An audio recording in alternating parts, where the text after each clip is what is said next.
Members. अब देखो यहाँ पे सिल्वर यस्टरडे यूएसडी 10% की सर्किट मारता हुआ दिखाई दिया। मैं अगर आपको चार्ट्स बताने की कोशिश करूं, आप यहाँ पे देख सकते हैं सिल्वर यूएसडी 79 और 10%। सोचो, ठीक है, हालांकि इंडियन मार्केट बंद हो चुका था, बट उस टाइम पे सिल्वर बहुत तगड़ा भागा है, ठीक है। Unbelievable really. हम लोग सोच रहे थे कि भाई सिल्वर 2 लाख को टेस्ट करके फॉल करेगा, सिल्वर $70 को टेस्ट करके फॉल करेगा।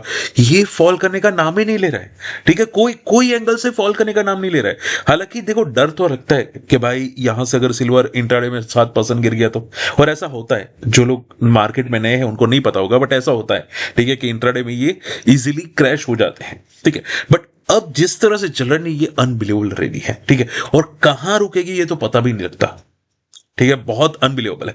अब देखो, बड़े प्लेयर्स पता है क्या मान रहे हैं, बड़े प्लेयर्स तो मतलब बड़े बड़े लेवल्स आ रहे हैं। अभी आप देखोगे इंडियन मार्केट में 2.5 लाख की सिल्वर टच हो चुका है, ठीक है। हमारे कुछ फ्रेंड सर्कल थे, वो लोग यहाँ पे बाजार में गए थे सिल्वर, फिजिकल सिल्वर लेने, बोले थे कि भाई 15 दिन का वेटिंग है। सोचो, फिजिकल सिल्वर 15 दिन का वेटिंग है, ठीक है। अवेलेबल ही नहीं है, ज्यादातर जगह पे है। बात समझ में आ रही है। इवन मैंने न्यूज चैनल्स या बड़े प्लेयर्स को देखा है, वो लोग तो बोल रहे कि भाई सिल्वर 3 लाख को टेस्ट करेगा, 4 लाख को टेस्ट करेगा। कोई कोई तो बंदा ये बोल रहा है कि भाई 10 लाख को भी टेस्ट करेगा। समझ में आ रही बात है। सो ये अनबिलीवेबल रैली है। और देखो, ऐसा नहीं है कि सिर्फ और सिर्फ सिल्वर भाग रहा है, ठीक है। गोल्ड भी अगर आप देखोगे, गोल्ड भी काफी अच्छी मोमेंटम कर रहा है। अभी भी लाइफ हाई को क्रॉस कर चुका है, $4,500 का गोल्ड है, ठीक है। इसके अलावा कॉपर, कॉपर आप लोगों ने देखा होगा, कॉपर भाई क्या फाड़ू जा रहा है, ठीक है। ये भी 10% का सर्किट मारता हुआ दिखाई दे, 9-10% का, ठीक है। ये देखो, सर्किट ऑलरेडी लग चुका है। अनबिलीवेबल रिली भाई, ऐसा लग रहा है कम्युनिटी मतलब क्या रिली कर रहे हैं, ठीक है। सो देखो, ऐसा आप पूछे सर क्यों हो रहा है, देखो बहुत कम रेयर केस में होता है, ठीक है। अब जनरली मैंने ये जो केसेस देखा है वो मार्केट, इंडियन मार्केट या कमोडिटी मार्केट के अलावा मार्केट खराब हो ना, लाइक आपने 2008 क्रैश देखा होगा, 2020 क्रैश देखा होगा, या 2000.com बबल दिखा होगा, उसके पहले का हर्षद मेहता। तो ये जो मार्केट में प्रॉब्लम्स होती है ना, उसकी वजह से जनरली ये होता है, कमोडिटी प्राइसेस बढ़ती है, ठीक है। तो ऐसा कुछ लग रहा है, देखो मैं नहीं बोलता, बट माना ये भी जा रहा है कि शायद विश्व युद्ध हो सकता है, ठीक है। अब पता नहीं क्यों होगा, और अगर ऐसा होता है तो डेफिनेटली करेंसी जो होगी, इंडिया, चाइना, यूएस की करेंसी, वो डेफिनेटली गिरने वाली है। और भागेगा कौन? कमोडिटी। ये उसका पहले से प्रिपरेशन चल रहा है। इवन देखो, अब यहां पे पता है क्या न्यूज आ रही है कि भागने का रीजन क्या है, तो कि भाई फेड का रेट कट है, यूएस वेंसुला का टेंशन है। ये बेकार की बात है, मैं बोलना चाहूंगा, टोटली बेकार की बात है। मैंने न्यूज कंफर्म सुनी है कि चाइना जो है, ठीक है, मेरा आज वीडियो आई थिंक आ जाएगा सिल्वर गोल्ड पे। चाइना जो है वो unlimited silver and gold buy करता हुआ दिखाई दिया है, ठीक है। इवन मैंने ये तक सुना है कि सैमसंग जो है, ठीक है, वो ईवी गाड़ी ऐसी लॉन्च करने वाला है जहां पे सबसे ज्यादा सिल्वर यूज होता है, बट वो ईवी गाड़ी का जो बोलते हैं ना कि बैटरी लाइफ बढ़ेगी, क्योंकि उसमें सबसे ज्यादा सिल्वर यूज होगा। प्लस ईवी गाड़ी की जो 400 किलोमीटर की रेंज होगी एक चार्जेस में, वो 800 से 900 किलोमीटर हो जाएगी। इसके अलावा जो ईवी गाड़ी चार्जिंग होती है, वो पहले जो 45 मिनट्स में होती है, वो अब यहाँ पे 5 से 7 मिनट में हो जाएगी, ठीक है। अब ये जो बनेगा, ये जो प्रोडक्ट बनता है, ठीक है, चार्जिंग स्टेशन टाइप का, जहां पे फास्ट चार्जिंग होगा, प्रोडक्ट अलग यूज होगा ईवी गाड़ी में, वो सबसे ज्यादा सिल्वर यूज होने वाला है। इसकी वजह से सिल्वर की डिमांड बढ़ती हुई दिखाई दी है, ठीक है। बट शॉर्ट एंड सिंपल में सिल्वर की डिमांड, बहुत ऐसी चीजें हैं जहां पे पता ही नहीं है कि भाई क्या हो रहा है, ठीक है। हालांकि ये सभी न्यूज आ रही है, ठीक है, कुछ न्यूज कंफर्म है, कुछ न्यूज स्पेकुलेशन है, बट न्यूज तो आ रही है।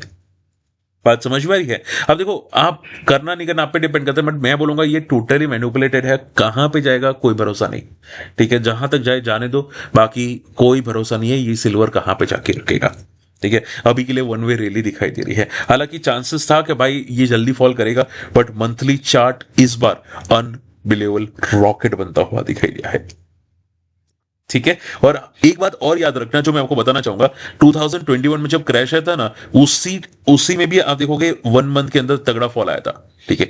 जितना भागा था उससे ज्यादा फॉल आया था। 2008 में भी यहां पे सिल्वर देखोगे 17 से 48 हो चुका था डॉलर, उसमें भी उसके बाद देखो नेक्स्ट मंथ में कितना बड़ा फॉल था, ठीक है। तो आप ये समझो, जितना बड़ा मुंह है उतना बड़ा फॉल तो आएगा, बट कब आएगा नो आइडिया, ठीक है।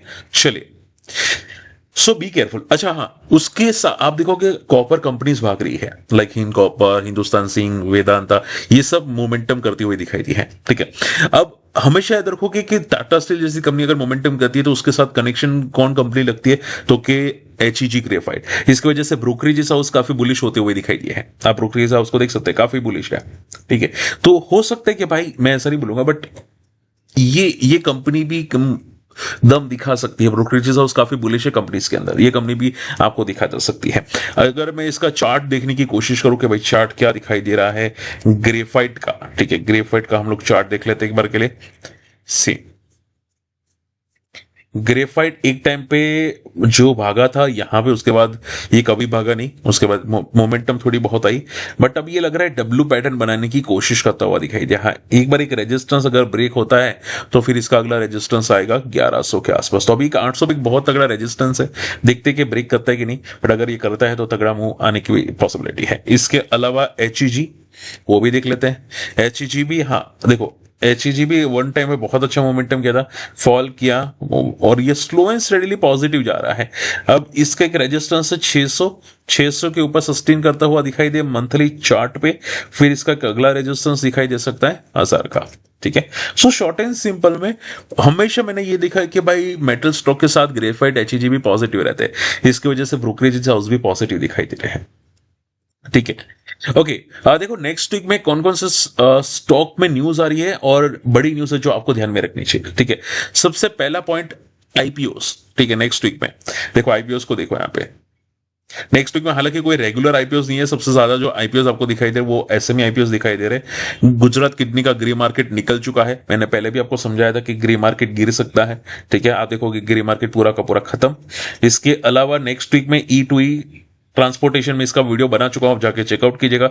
और जिन्होंने ट्रिक करके कमेंट किया था उनको मैंने एक व्हाट्सएप नंबर दिया है, उसमें कमेंट कीजिएगा, क्योंकि कुछ यूट्यूब में इश्यूज है तो मैं आपको वहां पे शेयर कर दूंगा एज सुन एज पॉसिबल। ठीक है, इसके अलावा दूसरे भी बहुत सारे आईपीओ हैं एसएमईस के, बट बहुत ही कम ग्रे मार्केट है।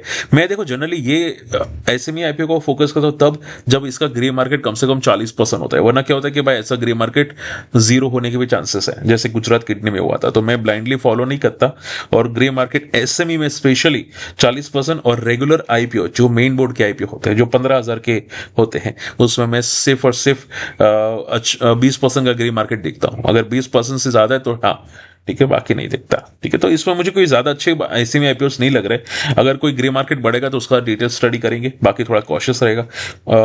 E2E ट्रांसपोर्टेशन की सेवा तो अभी कोई अच्छा दिखाई नहीं दे रहा है। ठीक है, ओके। इसके अलावा देखो नेक्स्ट वीक में एक बहुत बड़ी इवेंट है जो है FOMC मिट्स। ठीक है, फेड की एक बहुत बड़ी इंपॉर्टेंट मीटिंग होने वाली December 31 को। ठीक है, कि भाई रेट कट होंगे नहीं होंगे उस पर थोड़ी बहुत चर्चा होती हुई आपको दिखाई दे सकती है। ठीक है, और ये शायद मार्केट को थोड़ा वॉलेटाइल कर सकते हैं, बट हालांकि इसमें ज्यादा पैनिक नहीं होगा। ठीक है, मार्केट में अभी इतना कोई खास पैनिक नहीं है, जो भी है गोल्ड एंड सिल्वर का पैनिक है।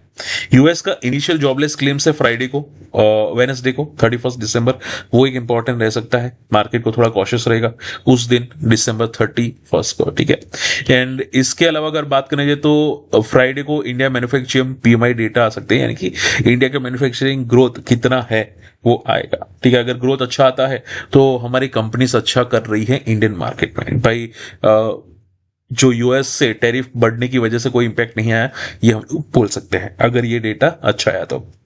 हालांकि इसका डेटा का ज्यादा इंपैक्ट नहीं पड़ता, हो सकता है स्टॉक स्पेसिफिक इंपैक्ट पड़े, बट कोई खास इंपैक्ट नहीं पड़ता ये डेटा का। ठीक है, हाँ ये डेटा का इंपैक्ट डेफिनेटली पड़ेगा FOMC made US jobless claims का। अच्छा हाँ, नेक्स्ट वीक में ये बहुत बड़ा मैटर कर सकता है। आप सभी लोग जानते हैं कि बजट आने वाला है। ठीक है, उसकी वजह से बड़े गवर्नमेंट के नए नए प्लान्स आ सकते हैं बहुत सारे सेक्टर्स में। अब आप देख सकते हैं कि फार्म इंफ्रा के लिए यहाँ पे बजट अलोकेट किया जा सकता है क्रॉप लॉस को बचाने के लिए, यानी कि खेती रिलेटेड यहाँ पे थोड़ा बहुत आ सकता है, जिसमें 1 ट्रिलियन का यहाँ पे प्लान रखा गया है। अब माना ये जा रहा है, मैंने थोड़ा चैट जीपीटी से पूछा कि भाई इसमें कौन सा बेनिफिट कर सकता है सेक्टर, तो उसमें PI इंडस्ट्रीज जैसी कंपनीज यहाँ पे नाम आ रही है। ठीक है, कि भाई PI इंडस्ट्रीज हो सकता है या UPL हो सकता है, यानी कि फर्टिलाइजर रिलेटेड जो कंपनीज है, ठीक है, उनके लिए थोड़ा बहुत बेनिफिट यहां पे दिखाई दे सकता है। ठीक है, तो पॉइंट सिंपल में यही आ जाता है कि नेक्स्ट वीक में सबसे ज्यादा जो कंपनी रडार पे रहेगी वो फर्टिलाइजर कंपनी होगी, बिकॉज गवर्नमेंट का बूस्ट आने वाला है, प्लस ये जो कॉपर सेक्टर हो गया, मेटल सेक्टर्स हो गया, लाइक एचईजी, ग्रेफाइट या वेदांता, हिंद कॉपर, ये सब रडार पे रख सकते हैं, ठीक है। हालांकि ऐसा नहीं, आप पॉजिटिव ही रहेंगे। सिल्वर और कॉपर की जो मोमेंटम होगी उस पर डिपेंड करेंगे ये सभी मोमेंटम, ठीक है। तो वो ध्यान में रखिएगा कि सिल्वर आप गोल्ड की मोमेंटम को, कॉपर की मोमेंटम को ट्रैक करते रहेगा, क्योंकि वो जहां पे मोमेंटम ब्रेकडाउन होगी वहां पे आपको ये कमोडिटी प्राइसेस की कंपनीज ब्रेकडाउन होती हुई दिखाई देगी, ठीक है। इसके अलावा अगर बात करने जाए तो नेक्स्ट वीक में जो रडार पे रहेगा वो है जीएमआर एयरपोर्ट्स, क्योंकि इसने बहुत बड़ा यहां पे बिड लगा है $800 मिलियन का, वो भी सऊदी अरेबिया एयरपोर्ट्स को, ठीक है। मतलब वहां का एयरपोर्ट वहां पे एक्वायर करने की कोशिश करने की जा रही है जीएमआर एयरपोर्ट्स, यानी कि कंपनी एक्सपांड हो रही है, लाइक अदानी एयरपोर्ट। अब माना देखो, इंडिया में बहुत बड़े जो एयरपोर्ट हैंडल करते हैं, ठीक है, वो अदानी है और जीएमआर है। जीएमआर का भी बहुत बड़ा नाम है और जिस तरह से ग्रो कर रहा है, बहुत तेजी से ग्रो करता हुआ दिखाई दिया है। ये लोग अपना डेट भी काफी तक रिड्यूस कर रहे हैं, हम लोगों ने बीच में डिस्कस भी किया था, ठीक है। सो कंपनी बहुत तगड़ा एक्सपेंशन करी है। आई थिंक बनने में दम तो है कंपनी में, ठीक है। फाइनेंशियल टर्न अराउंड हो रहे हैं, कंपनी बीटा बेसिस पे आई थिंक प्रॉफिट में आ रही है, ये हम लोगों ने कंपनी में दिखा है। जीएमआर काफी टर्न अराउंड कर रही है, ओके। इसके अलावा देखो, लास्ट अभी जो वीक गया उसमें कोफोर्ज में काफी तगड़ी बिकवाली थी, ठीक है। फॉल आ रहा था क्योंकि कंपनी फंड रेजिंग कर रही थी। अब किसी को समझ में नहीं आ रहा था कि फंड रेजिंग क्यों कर रही थी, क्या कंपनी में कोई प्रॉब्लम है, अगर कंपनी को प्रोजेक्ट मिल रहा है तो फंड रेजिंग क्यों कर रही है। बट अगर आप ध्यान से देखोगे उसका रीजन मिल चुका है, कंपनी ने एक बहुत बड़ी एक्विजिशन की है, ठीक है।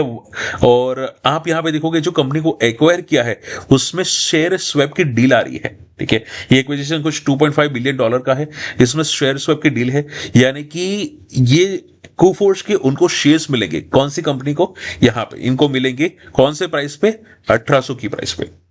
हालांकि फ्राइडे की क्लोजिंग थोड़ी नेगेटिव कम थी, आई थिंक 1500-1600 के आसपास होगी, बट ये जो डील है वो काफी अच्छे प्राइस पे हो रही है, ठीक है। तो कोफोर्ज भी मंडे को रडार पे रह सकता है, ठीक है। तो शॉर्ट एंड सिंपल में बहुत सारी कंपनीज है जो नेक्स्ट वीक में रडार पे रह सकती है, पूरा सेक्टर रडार पे रह सकता है, आपको ध्यान में जरूर रखना है, ठीक है। रही बात गोल्ड एंड सिल्वर की, तो सिल्वर में देखो मोमेंटम जिस तरह से आ रही है, ठीक है, मंथली क्लोजिंग बहुत अच्छी आ रही है और वीकली क्लोजिंग भी काफी अच्छी आ रही है। तो आप देखो ट्रेल करके चलो, मैं तो सिंपल बोलता हूं, ठीक है, क्योंकि ट्रेलिंग अगर हिट हो गया ना तो वो गया, ठीक है। और इसका जो बेस बन रहा है सिल्वर के अंदर वो $73-70 का बन रहा है, ठीक है। ब्लू स्काई जोन पे जा रहा है और मैंने बहुत बार देखा है जब भी ब्लू स्काई जोन में वर्टिकल रैली होती है जल्दी खत्म हो जाती है, ठीक है। तो ये ब्लू स्काई जोन पे जा रहा है, ओके। सो आप इसका आरएसआई भी मंथली चार्ट पे देख सकते हैं, ये बहुत तगड़ा ब्लू स्काई जोन में है, ठीक है। एक बहुत बड़ा डीप एक्सपेक्टेशन है, बट कब होगा कहना मुश्किल है, ठीक है। सो बी केयरफुल, बहुत तगड़े डिप्स कभी भी आ सकते हैं, कब आएंगे ये बहुत ही कहना मुश्किल है, ठीक है।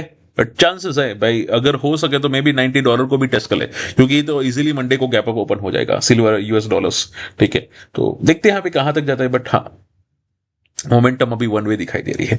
और एक और बात, यहाँ पे मैंने इंट्राडे ट्रेडिंग का वीडियो रखा था, एफआईएस के साथ मैंने कनेक्ट किया था, तो यहाँ पे उन्होंने बोला कि आप रख सकते हैं, तो मैंने ये काफी हद तक आपके लिए काम का वीडियो रखा है, आप जाके देखिएगा। स्विंग ट्रेड का वीडियो भी लाऊंगा आपके लिए, आप लोगों के लिए। तो चैनल को सब्सक्राइब कीजिएगा, smart money boost bye market, यहाँ पे भी आपको इंपॉर्टेंट वीडियो मिल जाएगा, ठीक है।